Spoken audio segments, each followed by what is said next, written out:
saudara-saudara yang dikasihi Tuhan, selamat datang dalam ibadah JKI House Online. Saya senang sekali kita bisa beribadah kembali di dalam hadirat Tuhan. Kita mau memuji dan menyembah Tuhan, bahkan kita mendengarkan firman Tuhan pada hari ini. Mari kita buka di dalam doa. Bapa dalam surga, terima kasih Tuhan kalau Engkau sudah memberikan kami Tuhan hari-hari yang baik ya Tuhan. Di minggu yang lalu ya Tuhan, sebentar kami memulai ibadah kami ya Tuhan. Berkati ibadah kami Tuhan dari awal pertengahan hingga akhir ya Bapa. Biarlah Roh Kudus-Mu Tuhan yang beracara dalam ibadah ini ya Tuhan. Di mana kami berada ya Tuhan, kami tutup bungkus dengan kuasa darah-Mu Tuhan. Biarlah hadirat-Mu Tuhan yang menjadikan kekuatan bagi hidup kami ya Bapa. Terima kasih Bapa, di dalam nama Tuhan Yesus. Haleluya, amin.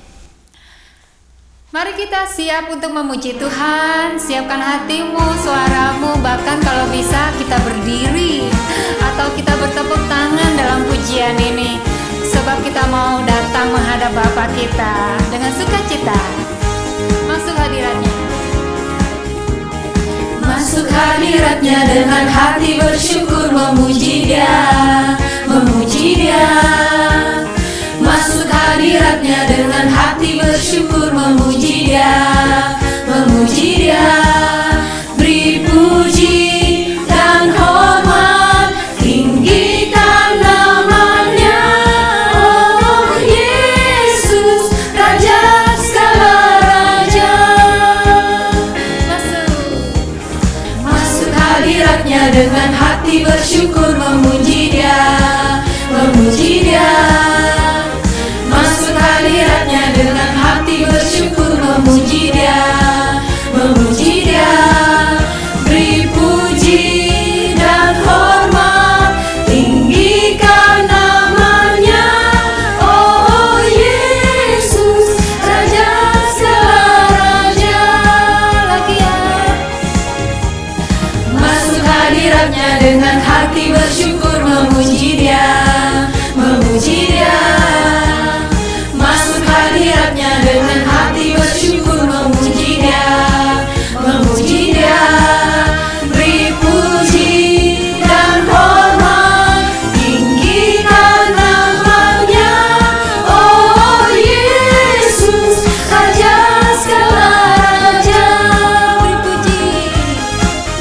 Beri puji dan hormat, tinggikan namanya. Oh Yesus, Raja segala raja. Yesus, Raja segala raja. Oh Yesus, Raja segala raja. Haleluya. Sungguh kita mau bersemangat lagi, kita mau buka hati kita lagi, kita mau menyembah Tuhan karena Allah kita hadir di sini. Amin. Karena Dialah satu-satunya Tuhan yang dapat kita percayai. Haleluya.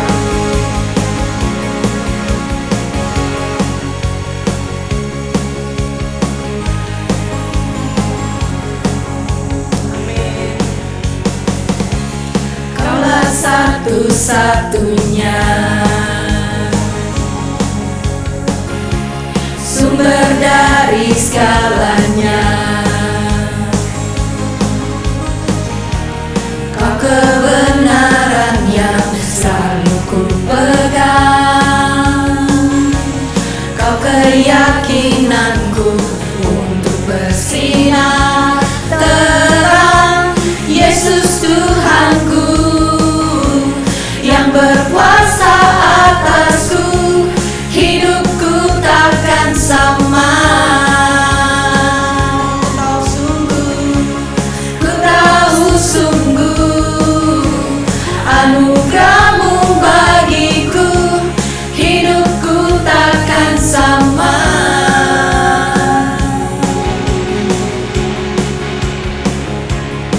Haleluya. Kaulah satu-satunya sumber dari segalanya. Kau kebenaran yang selalu ku pegang.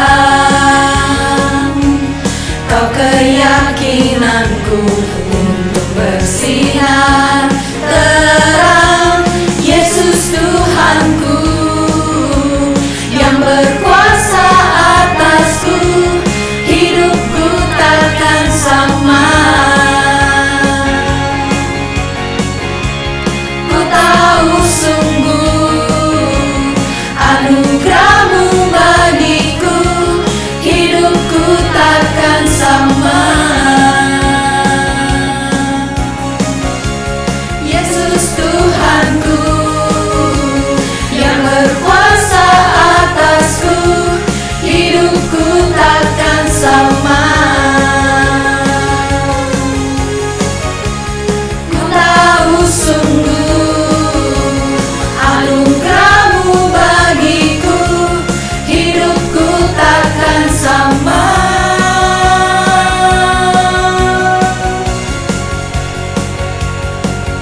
Sing like never before. Oh my soul, I worship your holy name. The sun comes up, it's a new day dawning. It's time to sing your song again. Whatever may pass and whatever lies before me, let me be singing when the evening comes. Say, bless the Lord. Bless the Lord, oh my soul. Oh my soul, worship His holy name. Sing like never before. Oh my soul, I worship your holy name. You're rich in love and you're slow to anger. Your name is great and your heart is kind. For all your goodness I will keep on singing. 10,000 reasons for my heart to find. Bless the Lord, oh my soul. Oh my soul, worship His holy name. Sing like never before. Oh my soul, I worship your holy name.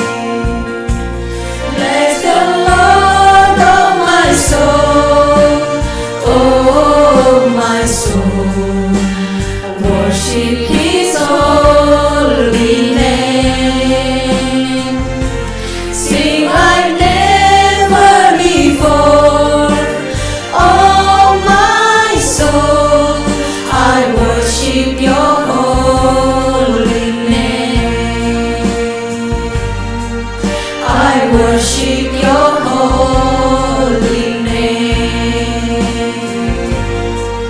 I worship your holy name. I worship your holy name. Mari kita sembah Dia.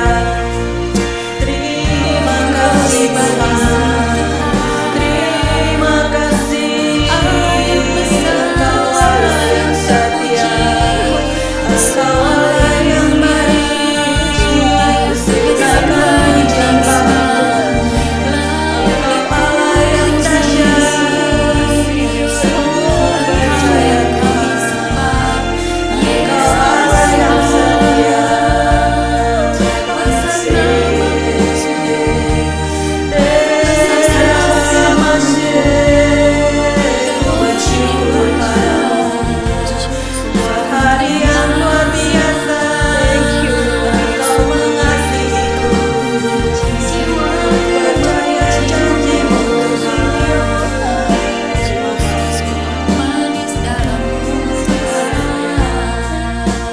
Bapa dalam surga, saat ini Tuhan, kami mau berdoa syafaat ya Tuhan. Kami mau berdoa untuk negara kami ya Tuhan, di mana kami tinggal, di mana kami bekerja, di mana kami sekolah ya Tuhan. Berkati negara Australia ini ya Tuhan. Berkati pemimpin ya Tuhan, Perdana Menteri Scott Morrison beserta wakil ya Tuhan, dan jajaran yang ada ya Tuhan. Kau berkati negara ini ya Tuhan, untuk menghadapi setiap masalah demi masalah Tuhan. Berikan roh takut akan Tuhan, berikan roh kekuatan ya Tuhan, bahkan kesanggupan Tuhan untuk memberi keputusan-keputusan terbaik ya Tuhan untuk masyarakatnya ya Tuhan. Kami berdoa untuk perlindungan-Mu ya Tuhan, dijauhkan ya Tuhan dari segala-segala mara bahaya Tuhan, dari segala sesuatu Tuhan yang gak berkenan di hadapan-Mu Tuhan. Biarlah segala sesuatu ini Tuhan kami serahkan ke dalam tangan-Mu ya Tuhan, untuk kebandahan yang ada ya Tuhan. Bahkan kami juga berdoa ya Tuhan untuk negara kami Indonesia ya Tuhan, di mana sanak sanili saudara kami Tuhan, bahkan teman-teman kami Tuhan yang masih berada di Indonesia. Engkau berkati juga ya Tuhan, Engkau tolong ya Tuhan, Engkau berkati Tuhan Presiden yang ada Joko Widodo beserta wakil ya Tuhan, dan jajaran yang ada ya Tuhan, dari pulau ke pulau ya Tuhan, dari kota ke kota Engkau Tuhan.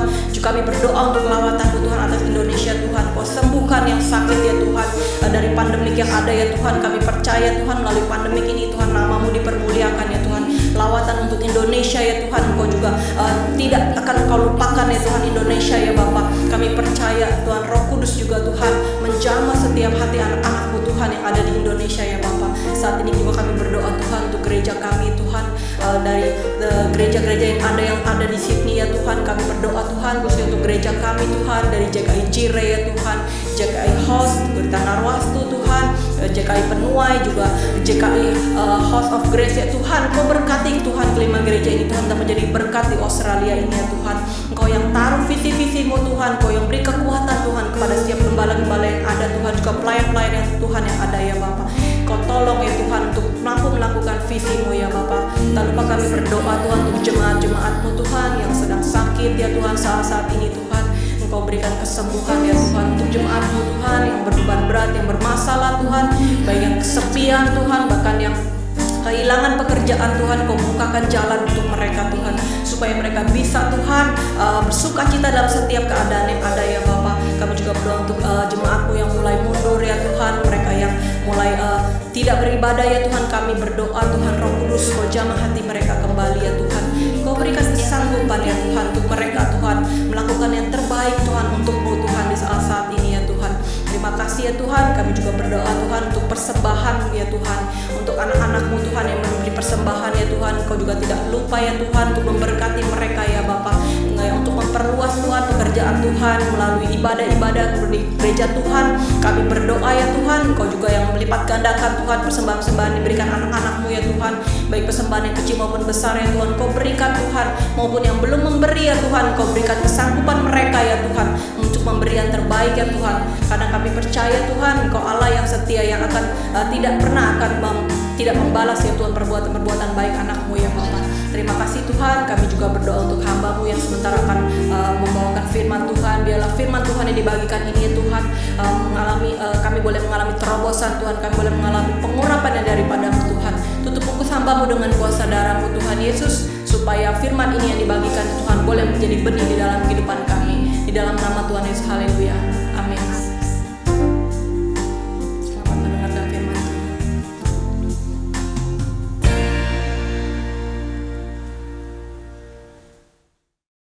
Halo, salam untuk JKI Host yang dikasihi dalam Yesus Kristus. Pada sore hari ini kita akan belajar firman Tuhan yang berjudulkan tentang kelahiran baru. Mari kita belajar bersama-sama, kita ambil kitab kita pelajari bersama-sama. Mari kita lihat di dalam Yohanes 3 ayat 1 sampai 21. Di sini adalah berjudulkan tentang percakapan dengan Nikodemus. Saya akan membacakannya enggak secara keseluruhan, tapi mari kita belajar dari ayat per ayat, dari beberapa ayat yang akan saya ambilkan dari sini, dan ada beberapa 3 poin yang akan saya berikan pada kita masing-masing. Mari kita pelajari yang pertama. Mari kita lihat dulu di dalam Yohanes 3 ayat 1 sampai 4. Adalah seorang Farisi yang bernama Nikodemus, seorang pemimpin agama Yahudi. Ini dalam ayat 1. Ayat 2-nya, ia datang pada waktu malam kepada Yesus dan berkata, "Rabi, kami tahu bahwa engkau datang sebagai guru yang diutus Allah. Sebab tidak ada seorang pun yang dapat mengadakan tanda-tanda yang engkau adakan itu jika Allah tidak menyertainya." Yesus menjawab katanya, "Aku berkata kepadamu, sesungguhnya jika seseorang tidak dilahirkan kembali, ia tidak dapat melihat kerajaan Allah." Kata Nikodemus kepadanya, "Bagaimanakah mungkin seorang dilahirkan kalau ia sudah tua? Dapatkah ia masuk kembali ke dalam rahim ibunya dan dilahirkan lagi?" Saya ingin menjelaskan sedikit tentang Nikodemus. Bagaimana dia, kalau kita lihat di sini ada Nikodemus, itu namanya itu berasal dari kata Nikos, yaitu pemenang, dan Demos itu rakyat atau bangsa, yang berarti bangsa atau rakyat pemenang. Nah, sedikit saya ingin menceritakan tentang karakter Nikodemus. Yang pertama, dia adalah seorang pemimpin agama Yahudi. Kalau kita lihat di dalam Yohanes 3 ayat 1 yang tadi kita lihat, ia anggota dari Farisi. Ia juga seorang guru terkenal. Kalau kita baca lebih lagi di dalam ayat 10-nya, nanti kita akan menemui dia itu adalah seorang guru yang terkenal. Dan saya ingin sedikit memberikan tentang pengakuan dia. Jadi ini adalah percakapan Nikodemus, jadi saya ingin menjelaskan sedikit tentang Nikodemus seperti apa, dan kita akan belajar lebih dalam lagi tentang firman Tuhan dari ayat Yohanes 3 ayat 1 sampai 21 ini.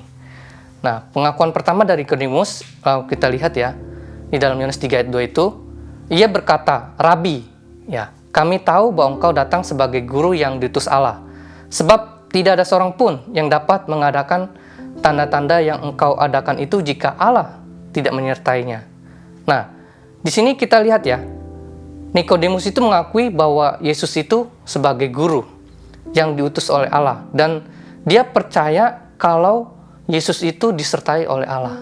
Dia mau datang kepada Yesus Kristus dan dia mau belajar, dan juga dia mengakui dia itu guru yang benar-benar disertai Allah dengan tanda-tanda yang sudah dia berikan, ya kan? Dia pasti banyak melihat mujizat-mujizat yang sudah dilakukan oleh Yesus Kristus. Nah, kalau kita lihat ya, ia itu juga datang untuk belajar. Mari kita lihat di dalam ayat 3. Yesus menjawab, "Aku berkata kepadamu, sesungguhnya jika seorang tidak dilahirkan kembali, ia tidak dapat melihat kerajaan Allah." Di sini juga ada di mana Nikodemus ini bisa kebingungan ya. Nah, di dalam ayat 4-nya kan dikatakan, Nikodemus berkata kepada Yesus, "Bagaimanakah mungkin seorang dilahirkan kembali kalau ia sudah tua? Dapatkah ia masuk kembali ke dalam rahim ibunya dan dilahirkan lagi?" Nah, kalau kita lihat di dalam ayat 4 ya. Nah, ini yang bisa kita lihat ya. Bagaimana Nikodemus itu bisa kebingungan dengan pertanyaan dari Tuhan Yesus ya. Ada interaksi dari Yesus Kristus.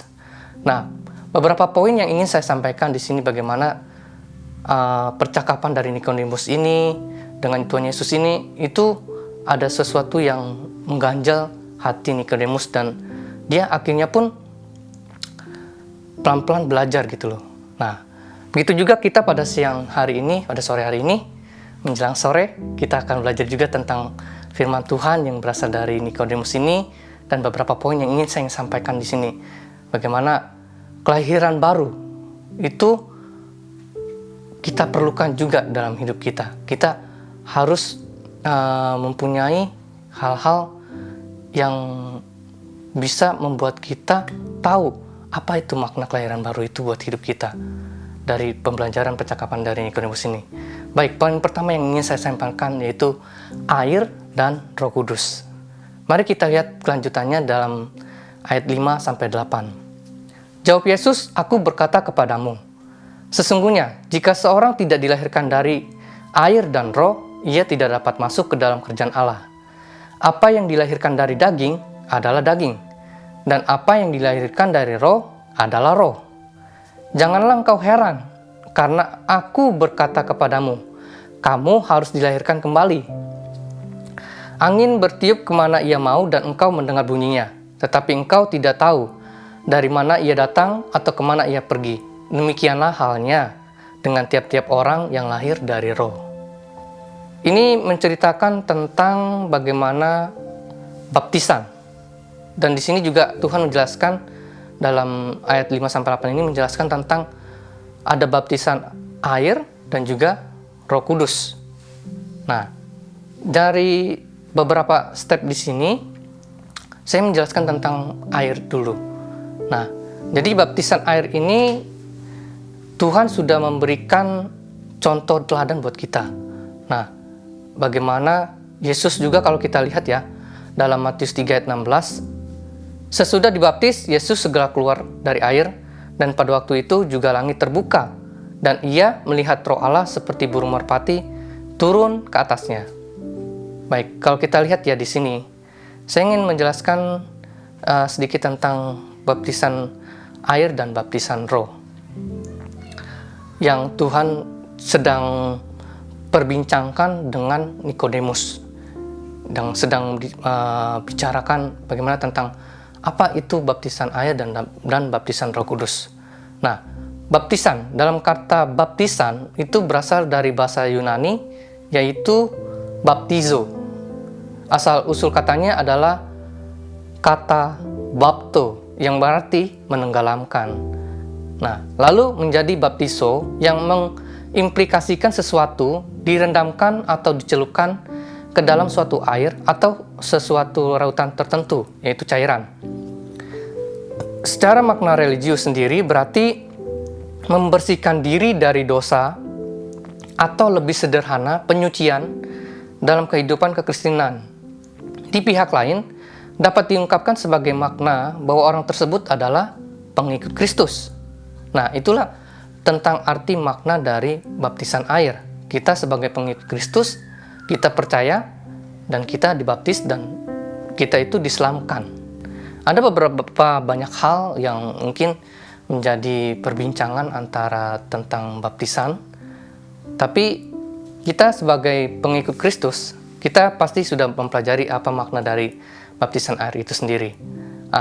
Tapi ya kita melihat mungkin ada beberapa hal yang mungkin ada perbedaan. Kenapa sih dipercik? Kenapa sih mesti diselamatkan? Nah, kita sudah banyak belajar pastinya tentang baptisan ini, dan saya sudah menjelaskan sedikit tentang baptiso, tentang baptisan itu, bagaimana cara baptisan itu yang sebenarnya menurut akan firman Tuhan yang sudah diteladani juga oleh Yesus Kristus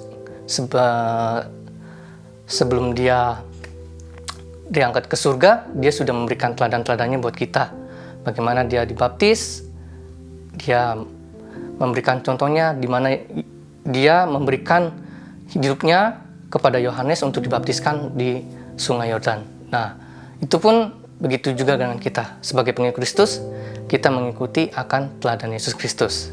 Nah, tentang baptisan roh, sedikit yang ingin saya singgung, yaitu dari Matius 3 ayat 11b, yaitu Yohanes Pembaptis yang mengatakan, ada baptisan Roh Kudus dan api baru diberikan kepada yang bersangkutan oleh Yesus, bila mana dia setelah pertobatannya itu benar-benar melaksanakan kehendak Allah. Nah, baptisan roh ini bisa dilakukan bersamaan dengan pelaksanaan baptisan air itu sendiri, dan dapat juga sesudahnya. Tegasnya, kapan baptisan roh itu terjadi tidak dapat dilihat atau disaksikan oleh siapapun, karena pelaksanaannya bukan dilakukan oleh pendeta, melainkan oleh Allah sendiri yang roh itu. Jadi kita lihat ya di sini, baptisan roh itu sebelum dan sesudah itu sebenarnya sudah ada, tapi itu tergantung dari orang itu sendiri, bagaimana meresponi dari panggilan Roh Kudus itu dalam hidup dia. Ketika dia mau datang kepada Yesus Kristus, menghampiri dia untuk berbincang-bincang, bercakap-cakap, mencari tahu apa itu maksud dari baptisan atau hal-hal yang lainnya, yang dia mau lebih mengenal Yesus Kristus lebih dekat lagi. Seperti Nikodemus ini, dia mengakui Yesus Kristus sebagai guru, dia mengakui Yesus Kristus itu benar-benar disertai oleh Allah, dan dia mengikuti dia, dan dia mau dibaptis juga, mau mengikuti akan teladannya juga. Nah, dan di sini juga sedikit tentang roh, baptisan roh ini. Ada, kalau kita pelajari akan firman Tuhan lebih dalam lagi, kita akan lebih mengetahui ya, roh maksudnya ada roh apa saja yang ada di dunia ini, yang kita bisa lihat itu roh dari Tuhan atau roh dari kuasa gelapan. Nah, kalau kita lihat di dalam 1 Korintus 12 ayat 10, kepada yang seorang roh memberikan kuasa untuk mengadakan mujizat, dan kepada yang lain ia memberikan karunia untuk bernubuat, dan kepada yang lain lagi ia memberikan karunia untuk berkata-kata dengan bahasa roh, dan kepada yang lain ia memberikan karunia untuk menafsirkan bahasa roh itu. Nah, jadi soal air dan Roh Kudus ini, soal roh, nah sedikit saja yang bisa saya sampaikan tentang roh ini. bagaimana kita melihat Tuhan akan bekerja kepada kita, memberikan kuasanya ketika kita percaya kepada Roh Kudus, kepada Roh Allah yang mau menuntun hidup kita, yang dimana Roh yang mau berkehendak dalam kehidupan kita, yang akan membantu kita akan lebih mengerti Roh itu seperti apa, bagaimana Roh itu bekerja, bisa untuk bernubuat, untuk melakukan mujizat, dan melakukan hal-hal yang lainnya. Nah, tapi ada beberapa poin yang ingin saya bagikan di sini, bagaimana kelahiran baru itu penting gitu loh. Adanya air dan Roh, baptisan dari air dan juga Roh Kudus. Nah, selanjutnya poin kedua. Setelah kita mendapatkan poin yang pertama ini, ada poin keduanya lagi, yaitu percaya Roh Kudus. Yang kedua adalah percaya Roh Kudus. Mari kita mengikuti ayat selanjutnya di dalam ayat 9 sampai 18. Nah, ayat 9. Nikodemus menjawab katanya, "Bagaimanakah mungkin hal itu terjadi?" Lalu jawab Yesus, "Engkau adalah pengajar Israel, dan engkau tidak mengerti hal-hal itu. Aku berkata kepadamu, sesungguhnya kami berkata-kata tentang apa yang kami ketahui, dan kami bersaksi tentang apa yang kami lihat. Tetapi kamu tidak menerima kesaksian kami. Kamu tidak percaya waktu aku berkata-kata dengan kamu tentang hal-hal duniawi. Bagaimana kamu akan percaya kalau aku berkata dengan kamu tentang hal-hal surgawi? Tidak ada seorang pun yang telah naik ke surga selain daripada Dia yang telah turun dari surga, yaitu Anak Manusia, yaitu Yesus Kristus sendiri. Dan sama seperti Musa meninggikan ular di padang gurun, demikian juga Anak Manusia harus ditinggikan. Itulah Yesus Kristus yang harus kita selalu tinggikan, supaya setiap orang yang percaya kepadanya beroleh hidup yang kekal. Nah, karena begitu besar kasih Allah akan dunia ini, sehingga Ia telah mengaruniakan anaknya yang tunggal, supaya setiap orang percaya kepadanya tidak binasa, melainkan beroleh hidup yang kekal. Sebab Allah mengutus anaknya ke dalam dunia, melainkan untuk menyelamatkannya oleh Dia, untuk menyelamatkan kita sekalian. Barang siapa percaya kepadanya, ia tidak akan dihukum. Barang siapa tidak percaya, ia telah berada di bawah hukuman, sebab ia tidak percaya dalam nama Anak Tunggal Allah. Nah, dalam poin kedua ini, saya ingin memberikan percakapan selanjutnya bagaimana dari Nikodemus ini. Dia itu guru ya, tapi dia bisa bingung dengan apa yang disampaikan oleh Yesus Kristus, di mana Yesus mengajari dia tentang beberapa hal. Bagaimana kalau kita lihat di dalam ayat 1-10, itu banyak percakapan-percakapan yang diberikan oleh Yesus Kristus dan Nikodemus ini mulai kebingungan sebagai pengajar Israel, yang kalau kita lihat dia adalah guru yang terkenal juga ya, kalau kita lihat tadi di ayat 10. Nah, penebusnya Yesus memberikan 3 ilustrasi untuk dapat membantu Nikodemus mengerti tentang lahir baru. Nah, inilah yang akan kita pelajari tentang firman Tuhan ini, tentang kelahiran baru, lahir baru. Ini tentang bagaimana ilustrasi yang diberikan Yesus Kristus untuk Nikodemus.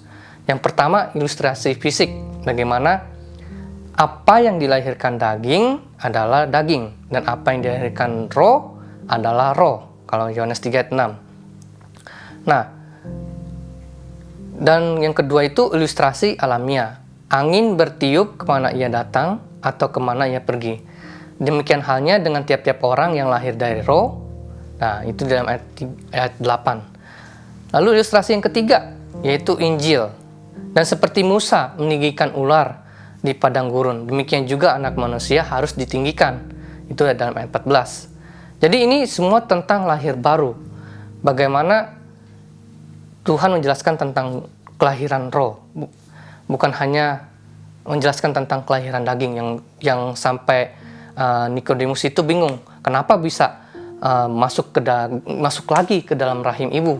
Nah, itu bukan yang dimaksud oleh Yesus Kristus.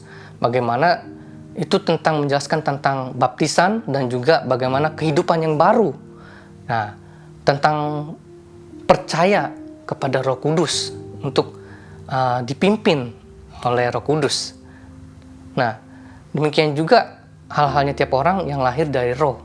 Nah, angin bertiup kemananya datang atau kemananya pergi. Kalau di dalam ilustrasi alamiah ayat 8-nya ya, demikianlah halnya dengan tiap-tiap orang lahir dari Roh. Nah, Roh yang memimpin orang untuk datang dan pergi untuk bisa mau menerima Yesus Kristus. Nah, begitu juga seperti Nikodemus yang datang kepada Yesus Kristus. Dia ingin belajar, dia ingin mengakui. Dia mengakui, dia mau percaya. Nah, tetapi ada beberapa perihal yang mungkin dia bingung. Kenapa bisa harus mesti masuk? Dia nggak mengerti dengan apa yang diilustrasikan oleh Yesus Kristus. Tapi Tuhan memberikan beberapa perihal dari setiap percakapannya itu, sehingga Nikodemus pun mengerti tentang apa maksud dari kata-kata dari Yesus Kristus. Dari kelahiran baru itu ada beberapa step. Dari baptisan air yang diselamkan, dan juga baptisan Roh yang selalu dipimpin oleh Roh Kudus. Kita percaya Roh Kudus yang selalu bekerja dalam kehidupan kita, membantu merubah setiap keburukan dalam hidup kita, hal-hal yang kedagingan kita itu pelan-pelan dikakas gitu oleh Roh Kudus, dan kita selalu jadi hidup dipimpin oleh Roh Kudus. Nah, seperti yang di ilustrasi ketiga itu, yang itu Injil. Nah, setelah itu, dan seperti Musa meninggikan ular di padang gurun, demikian juga anak manusia harus ditinggikan.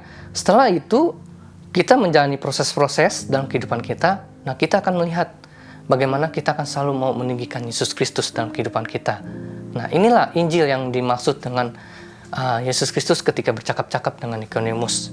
Inilah bagaimana Tuhan memberikan pandangan buat kita juga melalui firman-Nya dalam Yohanes 3 ini. Kita belajar tahap demi tahap bagaimana Tuhan mau kita untuk percaya dengan Roh Kudus memimpin kita dalam kehidupan kita, untuk kita bisa melihat keajaiban-keajaiban dalam kehidupan kita Tuhan sudah berikan dalam kehidupan kita, sehingga kita bisa meninggikan Dia. Kita bisa bersaksi bahwa Tuhan Yesus itu benar-benar hidup, benar-benar Tuhan yang ajaib, yang penuh kuasa. Nah, mari kita lihat juga teguran terhadap Nikodemus. Karena tidak percaya waktu aku berkata-kata dengan kamu tentang hal-hal duniawi, bagaimana kamu akan percaya kalau aku berkata-kata dengan kamu tentang hal-hal surgawi? Kalau kita lihat di dalam Yohanes 3:10-12 ya. Nah, itulah Yesus menegur Nikodemus dengan keras. Bagaimana kalau Yesus mengatakan hal-hal surgawi, Nikodemus bisa percaya kalau dia nggak percaya dengan perkata-kata yang sudah dia sampaikan. Dari ilustrasi-ilustrasi dia mungkin nggak percaya gitu loh. Nah, kenapa pentingnya itu baptisan air? Kenapa pentingnya itu baptisan Roh Kudus? Itu akan membimbing kita dari step ke step, naik, dan kita bisa melihat gitu bagaimana Tuhan bekerja untuk kita bisa melihat hal-hal surgawi, hal-hal yang lebih lagi dalam kehidupan kita. Bisa kita lihat hal-hal yang lebih menakjubkan lagi dalam kehidupan kita kalau Tuhan itu benar-benar beserta kita. Tuhan itu benar-benar ajaib dan berkuasa dalam kehidupan kita.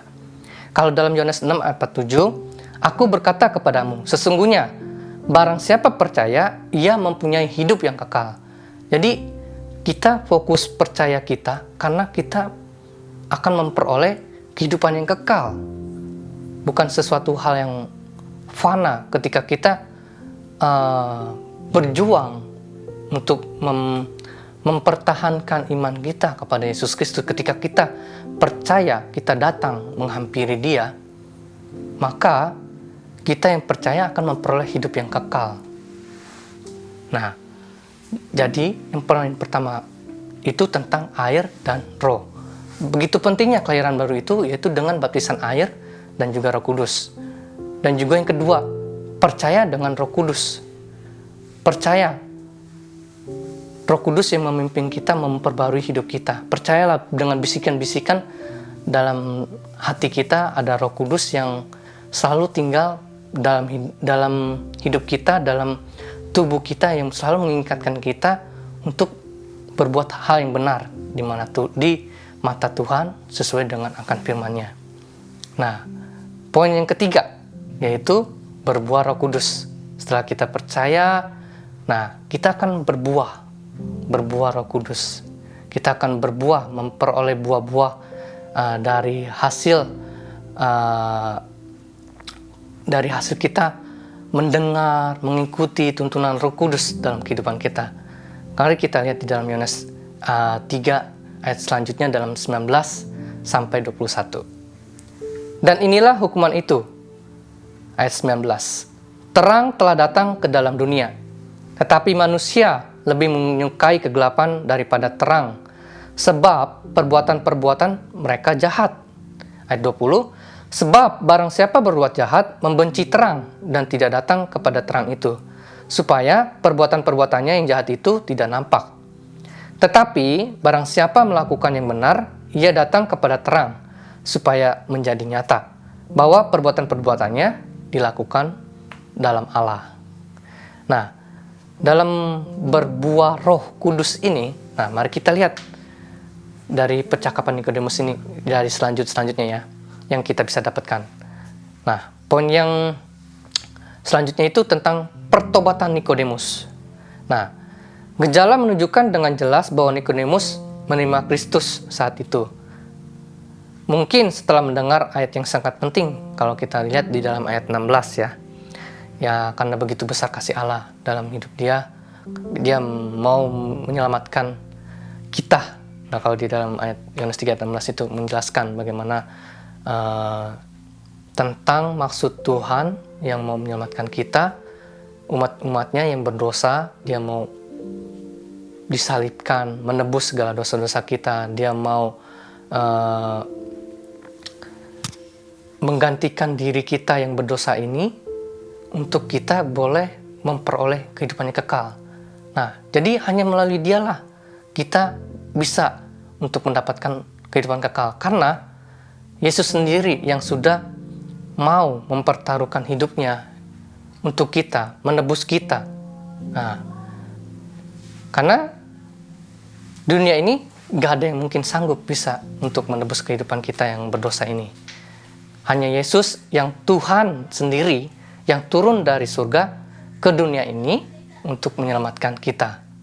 Nah, kalau kita lihat ya dari beberapa ayat di cerita alur ini, kita bisa melihat keteguhan hati Nikodemus. Nah, Nikodemus itu bermula sebagai seorang pengikut rahasia, tetapi akhirnya setelah Yesus meninggal, dia secara terang-terangan menyatakan dukungannya terhadap Yesus. Hal yang menarik adalah dia tidak secara terang-terangan menyatakan dukungan setelah kebangkitan Yesus, tetapi justru saat Yesus sudah mati, Nikodemus lewat tindakannya mengumumkan kepada dunia, aku bersama Yesus. Nah, pada titik Yesus ditinggalkan semua orang, termaksud murid-muridnya sendiri, Yusuf dari Arimatea dan Nikodemus yang sebelumnya sembunyi-sembunyi, sekarang menyatakan iman kepada mereka. Nah, ini pada titik semua murid menjadi takut dan kehilangan iman. Yusuf dan Nikodemus justru menghilangkan segala rasa takut dan menyatakan iman mereka. Kalau kita lihat ya, di dalam ayat 2, itu Nikodemus itu malam-malam mendatang untuk menemui Yesus dan mau belajar. Mungkin kita juga sama. Kita mungkin malu-malu ketika mau ikut komsel atau mau belajar firman Tuhan atau apa. Mungkin kita diam-diam. Begitupun saya juga dulunya seperti itu ya. Ketika saya mengikut Kristus itu, saya dari keluarga yang uh, hampir semua ya tidak Kristen juga ya. Nah, kadang saya juga untuk ke gereja itu agak diam-diam. Itu dulu ya. Tapi sekarang ya mungkin ada juga sih, saya ada diam-diam juga sedikit, tapi saya pelan-pelan untuk membuktikan bahwa apa yang seperti Nikodemus ini ya, pelan-pelan dia yang tadinya hanya diam-diam gitu ya, datang diam-diam malam-malam menghampiri Yesus untuk belajar, untuk tahu firman-Nya, tahu bagaimana keajaiban yang Tuhan Yesus nyatakan dalam hidupnya ya. Nah, kita pun juga bisa, mungkin awal-awal ya, kita diam-diam. Saya pun juga gitu. Tapi, setahap demi setahap ketika kita mau menerima dari poin-poin yang pertama yang saya sampaikan, baptisan air, baptisan Roh Kudus, dan percaya dengan Roh Kudus, kita akan memperoleh buah-buahnya. Ketika kita sudah mau menuruti akan Roh Kudus, mau dipimpin oleh Roh Kudus, maka ada hal-hal yang baru yang akan Tuhan rubahkan dalam hidup kita. Ada buah-buah yang akan kita rasakan juga. Seperti Nikodemus, dia sudah tidak sembunyi-sembunyi lagi. Bahkan dia lebih mengutarakan, menyatakan imannya, menghilangkan rasa segala takutnya dia. Di sini katakan hanya Yusuf dan Nikodemus yang justru yang berani menang-terangan untuk menyatakan iman mereka. Awalnya sembunyi-sembunyi, tapi akhirnya mereka mulai untuk terang-terangan gitu ya, untuk belajar firman Tuhan. Kalau kita lihat ya, di dalam Yohanes 7 ayat 50-52, nah, ini bagaimana keteguhan hati Nikodemus. Dia membela Yesus di hadapan Sanhedrin. Nikodemus berkata kepada mereka, apakah hukum Taurat kita menghukum seseorang sebelum ia didengar dan sebelum orang mengetahui apa yang dibuatnya? Nah, di sini kita lihat ya, Nikodemus berani untuk membela Yesus. Bagaimana dengan kehidupan kita? Kita beranikah membela? Kita beranikah menyatakan Yesus itu adalah juru selamat kita? Nah, di sini Nikodemus sudah mulai menerima Yesus Kristus, menerima Roh Kudus untuk dipimpin,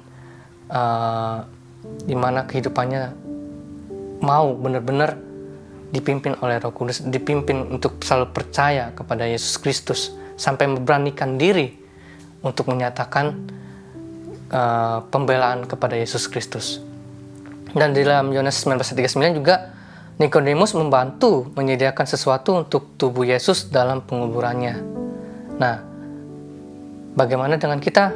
Apakah kita sudah memberikan apa yang bisa kita berikan kepada Yesus Kristus dengan pernyataan iman kita yang sudah kita percaya, kita sudah dibaptis atau yang belum dibaptis?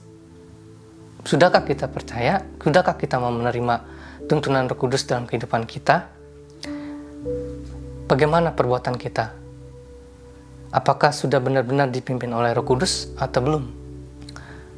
Ayo kita sama-sama belajar lebih lagi tentang Yesus Kristus. Seperti Nikodemus di sini, nggak apa-apa, diam-diam datang kita belajar firman Tuhan dari beberapa komsel atau dari hal-hal kecil. Komsel seperti itu, ke gereja, pelan-pelan mendengarkan firman Tuhan. Nah, itu pelan-pelan kita akan mulai mengerti maksud-maksud Tuhan dalam kehidupan kita. Menerima, pertama kita harus menerima Yesus itu sebagai juru selamat kita, di mana Tuhan menginginkan kita bangun dan berjalanlah, hampiri Dia, maka Tuhan akan nyatakan kuasanya dalam kehidupan kita. Dia akan nyatakan mujizat-mujizatnya dalam hidup kita. Dia akan memberikan suatu perubahan yang drastis buat hidup kita. Dia akan menuntun kita agar kita bisa berbuah tentang Roh Kudus, berbuah hal-hal yang baik, hal-hal yang benar, yang sesuai dengan firman Tuhan. Ketika kita mempelajari Dia, kita mempelajari Yesus Kristus dan firman-Nya, kita akan mengerti maksud Tuhan itu apa, seperti apa dalam kehidupan kita. Dan kita bisa meninggikan Dia dan memuliakan Dia. Tindakan Yesus mendukung perkataannya, dan kita pun seharusnya begitu.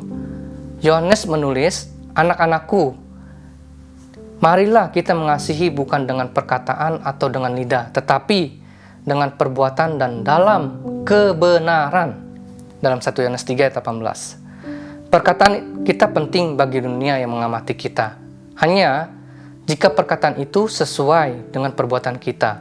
Tak kala kita berbicara tentang kasih Allah, perkataan itu akan penuh kuasa jika didukung dengan tindakan kasih dan kebaikan. Perbuatan itu bersuara lebih keras. Jadi apa yang saya sampaikan pada sore hari ini, firman Tuhan ini juga merupakan dilema buat hidup saya.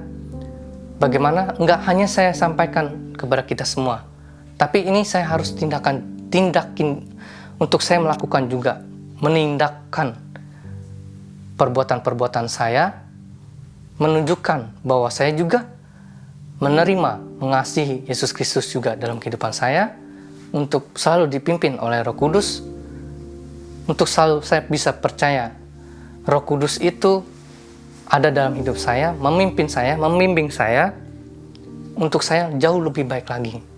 Dan orang lain bisa merasakan itu dari setiap perbuatan-perbuatan saya, bukan hanya dari perkataan atau dari sains firman Tuhan yang saya bagikan pada siang hari ini. Dalam Galatia 5 ayat 22-23. Tetapi buah roh ialah kasih, sukacita, damai sejahtera, kesabaran, kemurahan, kebaikan, kesetiaan, kelemah lembutan, penguasaan diri. Tidak ada hukum yang menentang hal itu. Nah, itulah buah roh ketika kita lahir baru. Ketika kita lahir baru, mau menerima kelahiran baru itu dengan pertama baptisan air yang diselamkan, dengan baptisan roh yang dimana Tuhan setelah kita ataupun sebelum pun kita dibaptis dengan air, Tuhan akan berikan Roh Kudus itu. Tapi bagaimana kita mau menerima dan percaya dengan Roh Kudus untuk memimpin hidup kita, itu kita tidak akan bisa berbuat, kita tidak akan merasakan buah roh itu. Harus dengan kita menerima, percaya, dan mau dipimpin oleh Roh Kudus itu, baru kita akan memperoleh buah roh itu.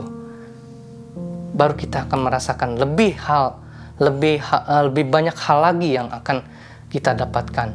Akan banyak hal-hal baru yang akan disampaikan Yesus Kristus dalam kehidupan kita. Dia akan menyampaikan hal-hal surgawi kepada kita semua ketika kita mau menerima Dia, ketika kita mau benar-benar mau dipimpin oleh Yesus Kristus dan melalui Roh Kudus tentunya, di mana Dia yang akan membantu kita, menguatkan kita, memimpin kita untuk kita bisa lewati setiap persoalan-persoalan, permasalahan-permasalahan dalam kehidupan kita. Akan ada kasih yang akan menuntun kita, akan ada kelemah lembutan, penguasaan diri, dan hal-hal lainnya yang akan kita dapatkan dan akan kita rasakan, dan kita akan bisa bagikan, dan kita akan selalu bisa meninggikan dan memuliakan Tuhan dalam kehidupan kita, dari baik perkataan maupun perbuatan kita. Tuhan memberkati kita. Amin. Terima kasih kepada hambanya Yohanes yang sudah sharing firman Tuhan buat kita semua. Benar, kita mesti percaya akan Tuhan Yesus Kristus, kita mesti percaya akan Roh Kudus, dan kita mesti berbuah di dalam kehidupan kita. Saudara, sebentar kita akan selesai dengan jam ibadah kita. Biar kita angkat tangan kita akan terima berkat yang daripada Tuhan. Jemaat yang dikasihi Tuhan, terimalah berkat anugerah yang datang daripada Allah Bapa, cinta kasih yang daripada Tuhan Yesus Kristus, serta persekutuan yang indah bersama dengan Roh Kudus boleh menyertai kehidupan kita semua sampai Maranatha, Tuhan Yesus datang yang kedua kali untuk menjemput kita semua, dan kita boleh didapati sebagai hamba yang setia dan berkenan di dalam nama Tuhan Yesus Kristus. Yang percaya sama-sama katakan amin, amin, amin. Tuhan Yesus memberkati kita semua. God bless.